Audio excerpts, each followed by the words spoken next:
Assalomu alaykum saboqdoshlar. Hozir biz arab tili grammatika darsligimizning 18-darsini o'qiymiz. Biz ilgirki soatlik darslarimizda mansubat ismlar haqida to'xtalib kelayotgan. Biz bugun yana shuning davomini o'qiymiz. Biz bugungi darsimizni boshlashdan ilgari arab tili grammatikasining umumiy xaritasini bugun o'qiyagachilik qisqacha eslab o'tamiz.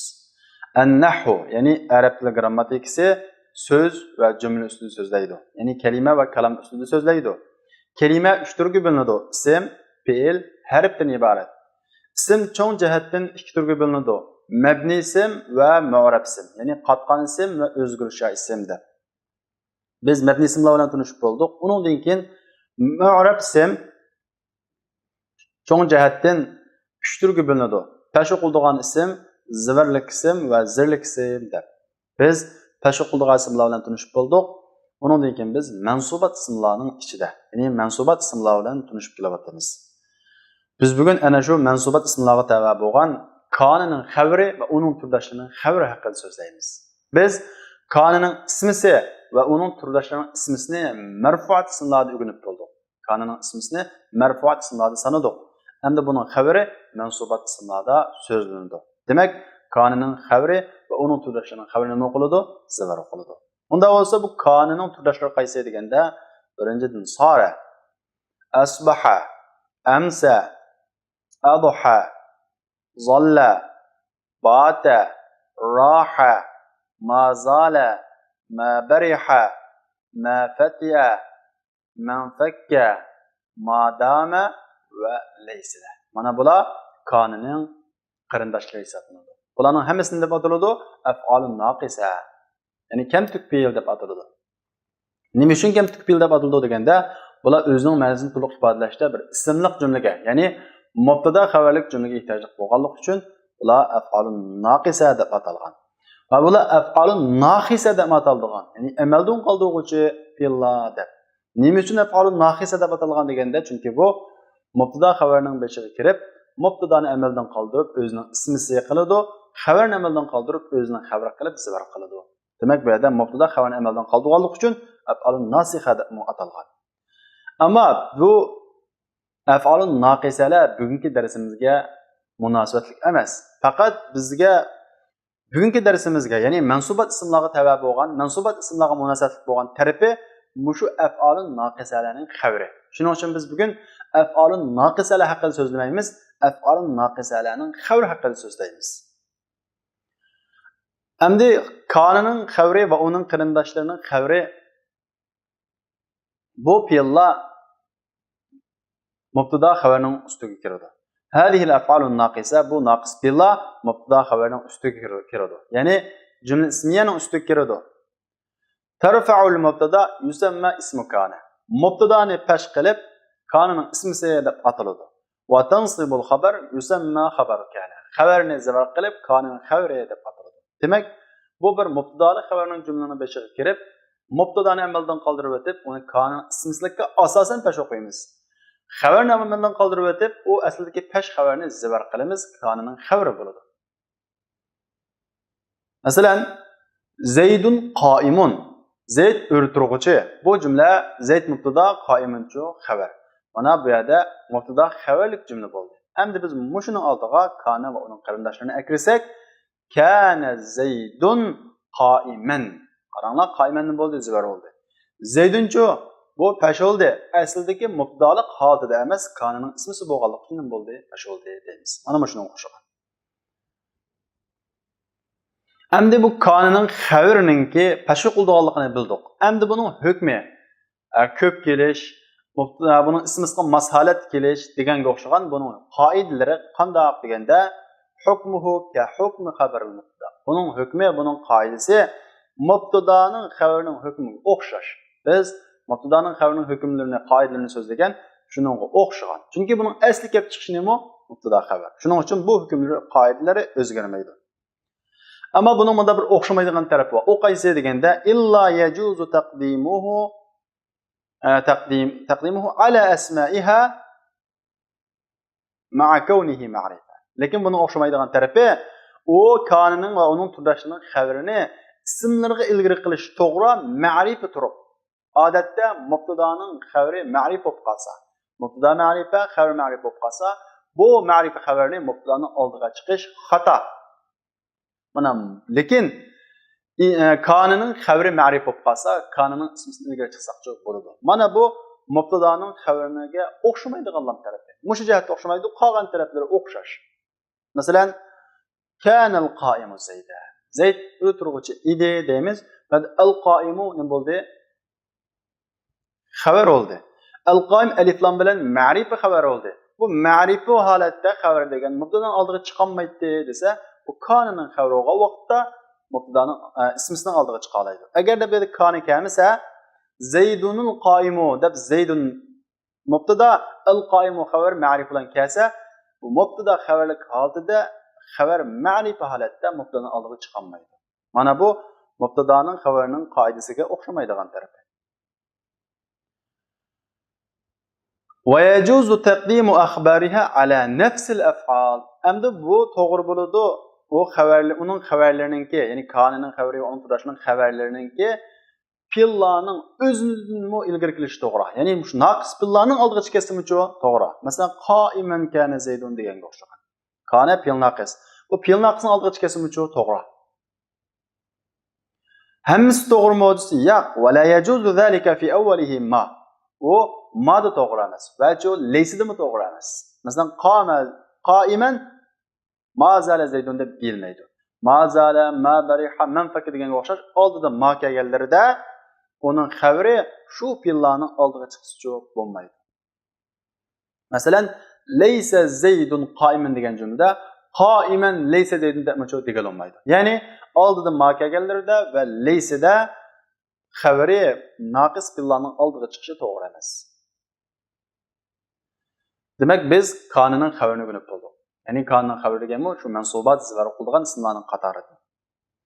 Endi biz inining ismisi va uning turdoshlarining ismisi haqida to'xtalamiz. Biz ininingki xabarini biz marfuat tashlik ismlar qatorida o'rgangan, endi biz buning ismisini va uning qarindoshlarining ismisini zivor qilgan ismlarning qatorida o'rganamiz. Endi inna va uning turdoshlari bilan bir tunishib chiqsak, inna anna shunda u ta'kidlash uchun biz buni so'zlab qo'ygan, ka'anna tashbih uchun, lakinna istidrak uchun, layta umid uchun, la'alla umid qilish va ansirash uchun. Mana bu inna anna, ka'anna, lakinna, layta, la'alla bular innining turdoshlarining qatoridir. Endi innining ismisi va uning turdoshlarining ismisi zivor qiladigan ismlarning qatoridir. Endi bu qanday so'zda innining ismisi bo'ldi deganda, inna va uning turdoshlari mubtada xabarlik jumlaning beshiga kirib, mubtadani amaldan qoldirib o'zining ismisi qiladi, xabarni amaldan qoldirib o'zining xabari qiladi. U innining ismisi zivor qiladi, xabari pesh qiladi. Bu qoida. Tadkhulu ala al-mubtada wal xabar. Ya'ni mubtada xabarning ustiga kiradi. Ya'ni ismliq jumlaning beshiga keladi. Tansibul mubtada yusamma ismi inna. Mubtadani zivor qilib innining ismisi deb ataladi va tarfa'ul xabar yusamma xabaru inna. Xabarni pesh qilib innining xabari deb ataladi. Demak, innining ismisi va uning turdoshlarining ismisi nima bo'ladi ekan? Zivor qiladigan zivor ismlarning qatoridir. Masalan, Muhammadun talibun. Bu jumlada Muhammad mubtada, talibun chu xabar. Endi buning boshiga inni kirsa, inna Muhammadan talibun. Bu yerdagi mubtada bo'lgan Muhammad inni kirgandan keyin innining ismi so'p nima qildi? Zivor qildi deymiz. Talibun chu innining xabari pesh qildi deymiz. Ka'annama shunga o'xshagan, laytimi shunga o'xshagan, hammasi shunga o'xshaydi.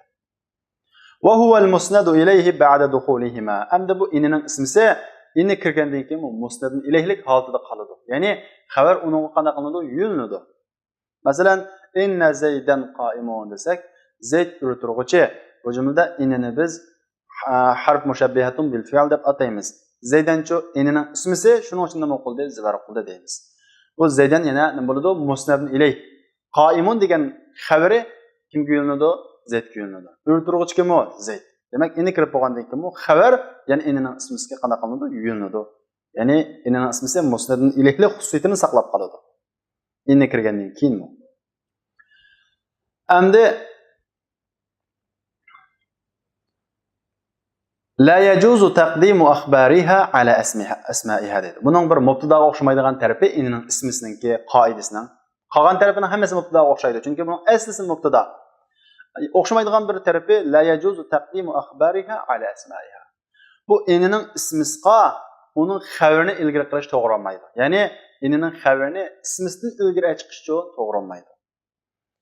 İlla iza kana zarfan. Faqat zarf bo'lib qolsa, ya'ni xabari zarf bo'lib qolsa to'g'ri bo'ladi, bo'lmasa bo'lmaydi. Masalan, yuqorqi ilgirki misolda inna zaydan qoimun degan bu misolda qoimun degan inining xabarini zaydan degan inining ismisidan burun ekelsak bo'lmaydi. Ya'ni inna qoimun zaydan degili bo'lmaydi. Ammo inining xabari zarf bo'lib qolsa, ya'ni o'rinni bildiradigan ravish bo'lib qolgan vaqtda bu vaqt bo'ladi. Masalan, inna fid dari zaydan. Mana bu yerda fiddar degan shibi jumla, ya'ni zarf zaydan degan inining ismisidan ilgari keldi. Faqat zarf bo'lib qolgan vaqt uchun bo'ladi. Yani inining ismisi va uning turdoshlarining ismisi to'g'risidagi grammatikalar tugadi. Endi biz laysiga o'xshab ketadigan ma va la haqida marfuat ismlar to'xtalgan. Ya'ni laysiga o'xshab ketadigan ma va laning xabarini nima qiladi? Ismisini nima qiladi? Ismisi peşi qo'ladi. Biz buni marfuat ismlar so'zlagan. Endi bu laysiga o'xshab ketadigan ma laning xabari mansubat zarf bo'lgan ismlarning qatoridan. وهما يرفعان الاسم وينصبان الخبر. ومو اسمni nima qiladi? Pesh qiladi, xabarni zabr qiladi. Mana baytqi laysiga o'xshash. Ma hada bashara. Asli hada basharun. Hada mubtada, basharunchu xabar bo'ladi. Ma kelgandan keyin hada bu peshlik o'rnida basharanchu xabar ma'no nimasi? Xabari zarf qildi deymiz. Bu o'xshashlar, xuddi laysiga o'xshash. Ismisini nima qiladi? Pesh qiladi, xabarni zabr qiladi. Shuning uchun biz buni laysiga o'xshab ketadigan deb ataymiz. Biz buni yuqorida buning qoidalarini so'zlab bo'lgan, ya'ni ma ma'rifa va nakira ikkilisiga kiradi. Ma zaydun qoiman yoki ma rajulun qoiman deganga o'xshagan. Ammo la faqat nakiraga kiradi. Yaxtasula bin nakirat deydi. La faqat nakira kiradi. La rajulun afdala minka deganga o'xshagan. Demak, bu yerdagi afdala minka degan bu bir butun jumla nima bo'ldi bu yerda? Yoki afdala nima bo'ldi bu yerda? Xabar bo'ldi. Afdala deb nima qildi? Zarf qildi deymiz. Biz bu laysiga o'xshab ketadigan ma va laninki amaldan qoldigan yerlarini o'qigan va yana qisqacha eslab o'tib ketamiz. Agar in waqa'a al-khabar ba'da illa, agar xabar illadin keyin kelsa, ya'ni bu laning nimasi? Xabari, bu ma laning xabari illadin keyin kelsa yoki bu ma va laning xabari ismisidan ilgarilab qolsa yoki bu ma va ladin keyin ya'ni madin keyin in ziyodalab qolsa bu amaldan qoldi. Biz buni so'zlab bo'lgan. Ya'ni ma bilan la illa bilan bekor cho'p ketsa degan. Nimishqa illa degan illadan keyin narsani ilgari narsaning hukmidan chiqarib oldi. Bunun beshiga ma kelsa bu jumla bo'lishib qolib ketadi. Demak, illadan keyin, ya'ni bu ma va laning xabari illadan keyin kelsa nima bo'ladi? Amaldan qoladi. Yoki illaning bu laning xabari ismisidan ilgari kelsa amaldan qoladi, yoki bu madan keyin in ortiq qilinsa amaldan qoladi. Masalan, ma in zaydun qoimun deb vaqtgacha o'qiyveramiz.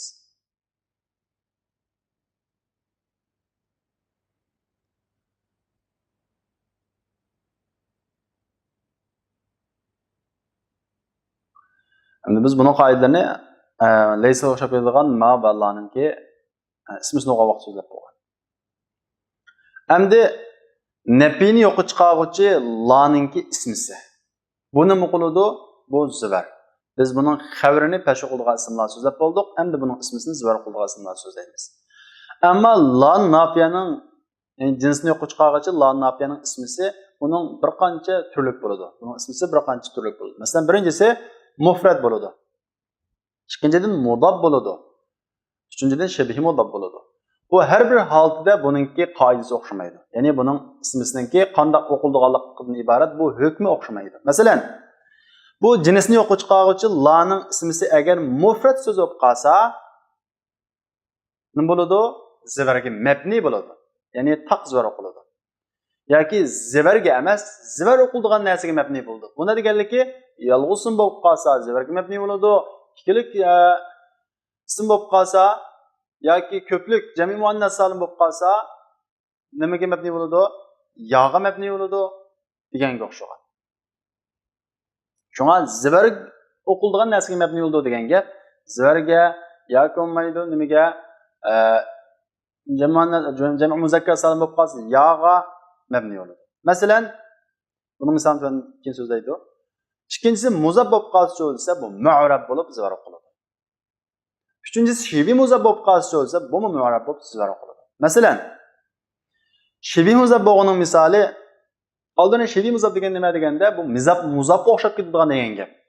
Bu nima uchun muzabga o'xshab ketadi? Nima uchun buni muzab demaymiz deganda, muzab degili bo'lmasligining sababi bu muzabga o'xshash bu tanvindan cheklanmaydi. Ya'ni bu shibih muzabga tanvin kirib beradi. Ve eğer bu cemi muzakkar salim yoki ikkilik bo'lib qolsa, bunun nuni tashlanmaydi. Shuning uchun biz buni shibih muzab deb ataymiz. Unda bo'lsa buni shibih muzab deb atamay, atamasa qolmamdi deganda yo'q. Bu xuddi muzabdan keyin kelgan muzafun ilayh muzabga aloqador bo'lganidek, bu shibih muzabdan keyin kelgan so'z shibih muzabqani bo'ladi, aloqador bo'ladi. Mana mushu jihatdan muzabga o'xshash bo'lganligi tufayli biz buni shibih muzab deb ataymiz. Masalan, la qabihan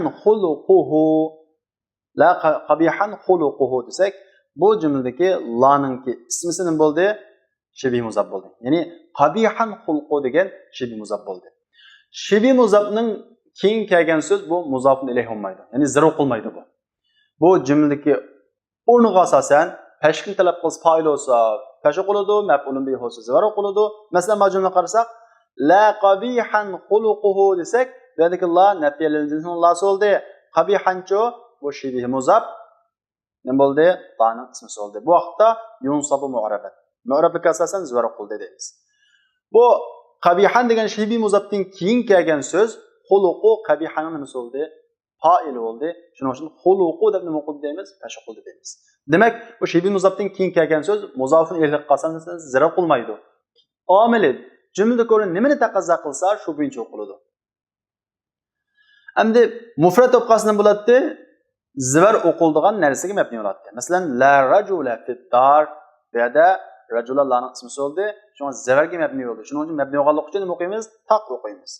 Agarda ikkilik o'qasini deymiz, la rajulayni fid dar deymiz. Ya'ni zivar o'qiladigan narsaga mabni deganligi, ikkilik ismda zivarlik nima bilan bo'ladi? Ya bilan bo'ladi. Unda bo'lsa bu yerda yaga mabni deymiz.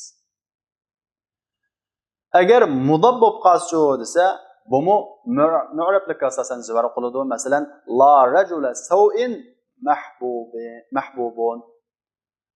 Nachar odamning mahbub suyuldigan nachar odam yo'q degan bu jumla qarasak, bu yerda rajula laning ismi bo'ldi, shundaqla bu muzaf. Sawincho muzafun ilayh. Bu rajula muzaf bo'lganlik uchun uni nima qildi? Taq o'qiladi. Muzafqa tanvin kirmaydi. Mana bu lan nafiy lil jinsininki ismisi aloqador bo'lgan, ya'ni ismisi aloqador bo'lgan qoidalar.